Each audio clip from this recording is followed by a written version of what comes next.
더샵 판례 민법, 공증단 민법 객관식 판례 특강입니다. 판례의 본이 되겠습니다. 여러분 안녕하세요. 부동산 보수칠성 김하인쌤입니다. 국내 최초, 국내 유일한 민법 객관식 판례 특강 더샵 판례 민법 시간입니다. 이 시간에는 제34강을 진행하겠습니다. 구독, 좋아요 꼭 누르시면 바로 학교 갑니다. 판례집을 구입하실 분은 아래 사항을 참고하세요. 이 판례집은 우리 시험에 출제된 기출문제나 타 시험에 나온 기출문제 위주로 구성되어 있습니다. 이 시간에는 임대차에서 지상물 매수 청구권을 공부하겠습니다. 먼저 토지 임대차나 토지 전세권과 지상권, 셋 다 토지 빌렸죠. 이 세 가지 권리에 갱신 청구와 매수 청구가 있습니다. 이 시간에 임대차를 공부하겠습니다. 자, 갑소유인 나대지를 우리 임대차에서 지상에 건물 지었습니다. 그럼 토지는 갑소유고 건물은 을소유가 되는데 임대차 기간이 만료가 됩니다. 그럼 원래 을은 나대지를 빌렸으니까 원칙 건물 철거하고 나대지로 원상복구해야 됩니다. 원칙은 철거해야 되는데 예외적으로 건물이 멀쩡히 현존하면 철거하기 아깝습니다. 그때 임차인은 임대인에게 임대차 한 번 더 합시다 라고 갱신 청구할 수 있어요. 그래서 갑이 승낙하면 한 번 더 합니다. 근데 임대인 갑이 거절하면 을은 내 건물 너가 사 할 수 있어요. 내 건물 갑 너가 사 라고 매수해 라고 청구할 수 있다. 이건 청구권이지만 법적 성질의 형성권이라 내 건물 사 그러면 갑은 거절할 수 없고 무조건 사야 됩니다. 바로 매매가 형성이 됩니다. 그리고 얘들은 다 강행 규정이라 이 매수 청구권, 폐지, 포기 약정은 원칙 다 무효가 됩니다. 그래서 이 약정했더라도 임차인은 무조건 내 건물 사 할 수 있고 갑은 반드시 사야 됩니다. 그 다음 저 건물이 행정적 허가를 받지 않아 부적법한 건물이더라도 철거하면 아깝습니다. 따라서 이것도 매수 청구 대상이 될 수 있습니다.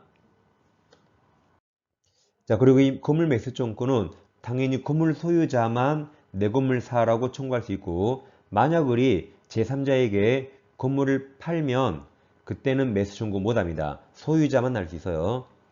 그 다음 임대차 기간을 약정하지 않을 수 있죠. 그래서 임대인 갑이 그만두자라고 해지 통고합니다. 그러면 6개월 지나면 토지 임대차가 끝나는데 이때도 당연히 을은 매수 청구할 수 있습니다. 근데 이때 꼭 갱신 청구해야 될까요? 갑이 해지하자 그랬죠. 이때는 갱신 청구 요하지 않고 곧바로 매수 청구할 수 있습니다.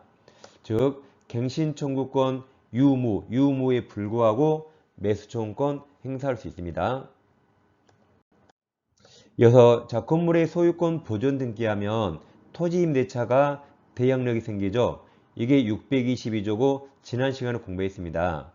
그럼 대항력이 뭐죠? 대항력이란 을이 임대인 갑에게 행사할 수 있는 걸 제3자에게도 행사할 수 있는 겁니다.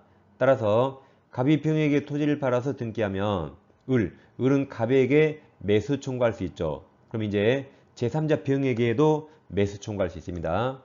그래서 임차인이 대항력을 갖춘 경우에 임차권 소멸 후 토지를 양수한 병, 제3자 병에게 이제는 매수 청구할 수 있습니다. 자, 왼쪽이 갑토지고 오른쪽이 병토지인데 을이 갑토지를 임대차 했습니다. 그럼 을은 갑토지 위에 건물 지어야겠죠. 근데 을이 이상하게 제3자 토지까지 걸쳐서 건물 지었습니다. 그래 놓고 이 건물 전부 사라고 매수 청구하면 될까요? 안 됩니다. 이때는 갑토지를 빌렸으니까 갑토지가 임차지입니다. 그럼 임차지 상에 서 있는 이 건물 중에서 이게 구분소유 객체가 돼야 돼요. 구분소유 객체가 될 경우에 하나여 매수 청구할 수 있습니다. 그래서 임차지상에 서 있는 건물 부분 중 구분소유 객체가 될 수 있는 부분에 한해서 매수 청구 가능하고, 만약 이게 구분소유 객체가 될 수 없다면 매수 청구할 수 없습니다. 자, 그리고 만약 건물에 근저당권자 병이 있습니다. 그래도 을은 매수 청구할 수 있습니다. 왜냐하면 건물의 대부분 저당권이 있겠죠?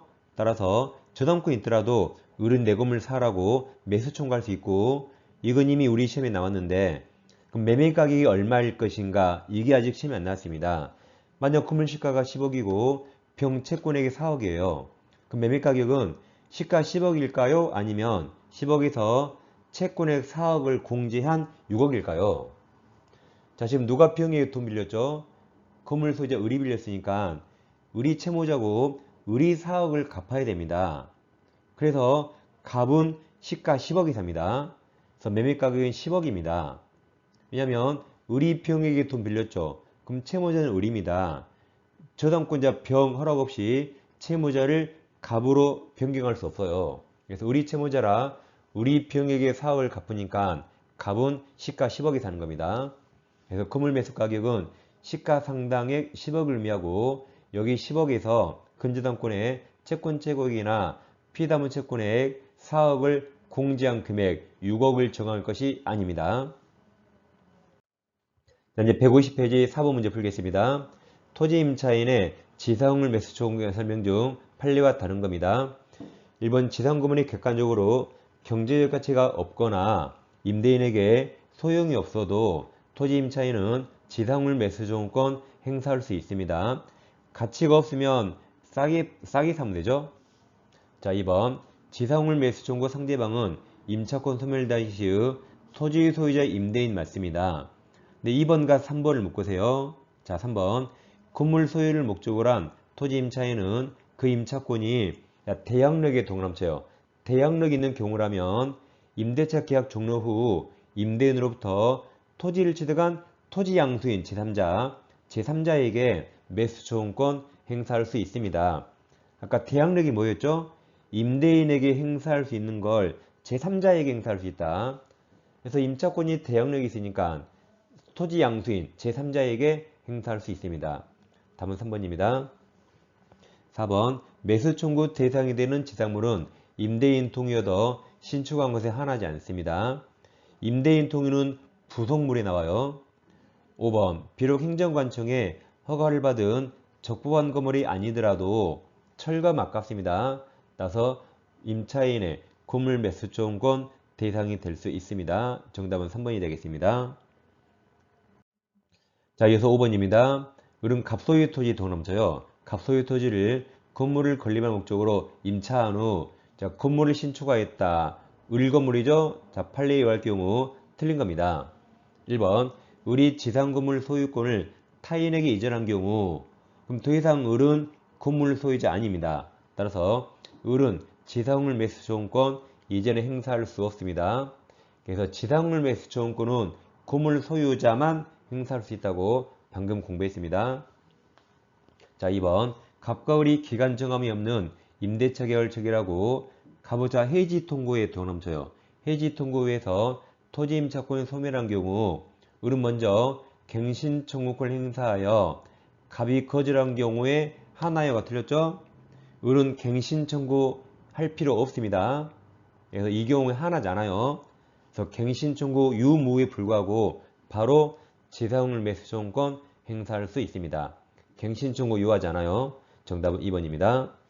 3번 자, 을의 채무불이행 동남쳐요. 그럼 채무불이행이면 제일 끝에 부속물이든 지상물이든 매수 조건권 행사할 수 없습니다. 기간 만료일 때 행사할 수 있죠. 자, 4번 을이 임대차가 종료하기 전에 갑과 사이에 건물 기타 지상시설 일체를 포기하기로 한 약정은 그럼 이 약정은 매수 청구권 포기 약정으로 무효가 됩니다. 그래서 특별한 사정은 강행규정 위반 무효 맞습니다. 자, 5번 임대차 종료 후 을이 그 지상 건물에 대해서 매수 청구권을 행사하는 경우 임차인 을은 임대인 갑으로부터 매수 대금을 지급할 때까지 지상 건물 인도를 거부할 수 있죠. 돈 안 주면 건물 안 넘기는 거죠. 있지만 지금까지 맞았습니다. 그 부지 갑토지죠. 갑부지. 갑토지를 계속 사용하는 한 그로 인한 부지 임료 상당액은 부당이득으로 동남쳐요. 부당이득으로 이를 반환해야 됩니다. 그러니까 갑이 건물 매매대금 안 주면 을은 건물을 안 넘길 수 있죠. 근데 여전히 을은 갑토지를 사용하니까 토지 사용료는 줘야 되죠. 그래서 임료 상당액 부당이득 반환해야 됩니다. 정답은 2번입니다. 자, 6번입니다. 토지 임차인의 지상물 매수 조건권 설명 중 판례의 태도와 다른 겁니다. 자, 기억보세요. 건물 소유를 목적으로 하는 토지 임대차에 있어서 임차인 소유 건물이 임대인이 임대한 토지 외에 임차인 또는 제3자, 아까 저는 제3자 병을 예를 들었죠. 제3자 소유 토지 외에 걸쳐서 건립되어 있는 경우 토지 임차인은 건물 전부에 대해서 매수청구권 행사할 수 없다 했죠. 이때는 임차지상에 서 있는 건물 부분 중에서 구분 소유 객체가 될 때 하나여 매수 청구할 수 있다고 공부했습니다. 다음 니은과 디귿 두 개 묶어요. 자, 니은. 건물의 근저당이 설정된 경우에도 지상물 매수 청구 인정됩니다. 디귿은 아직 우리 시험에 안 나왔습니다. 자, 니은의 경우 그 건물 매수 가격은 근저당권의 채권 최고액이나 피담보 채무액을 공제한 금액이 아니라 그랬죠? 공제하기 전 시가 상당액 10억이었어요. 10억에서 4억을 뺀 6억이 아니었습니다. 자, 리얼입니다. 민법 643조 토정에 지상물 매수 청구권이 행사되더라도 임대인이 기존 건물 철거 비용을 포함해서 임차인이 임차지상 건물을 신축하기 위해서 지출한 모든 비용을 보상할 의무를 부담하게 되는 건 아니죠. 임차인이 지상물 매수 청구해서 팔자를 고치는 게 아니에요. 그래서 매수 청구 당시 건물 시가만 주면 되는 거지 그 모든 비용을 보상하는 건 아닙니다. 그래서 판례와 다른 거라 정답이 4번 기억과 디귿입니다. 이 시간에는 임대차의 가장 중요한 지상물 매수 청구를 공부했습니다. 자, 다음 시간에 찾아뵙겠습니다. 감사합니다.